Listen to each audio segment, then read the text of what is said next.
couldn't go back to work when you left. I wanted to go to Dad and tell him you were going to be married. It seemed impossible not to tell him. And we did a terrible thing. Can never be forgiven. Not even to send him a card at Christmas. I didn't see him once since I got home from the war.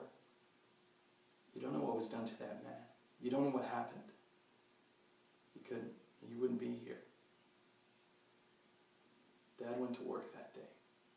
The night foreman came to him and showed him the cylinder heads. They were coming out of the process with defects. There's something wrong with the process. So Dad goes to the phone, calls Joe, tells him to come down here right away. Morning passes, still no sign of Joe. So Dad calls again. By this time there was over 100 defectives and the army was screaming for the stuff. Still he had nothing to send out.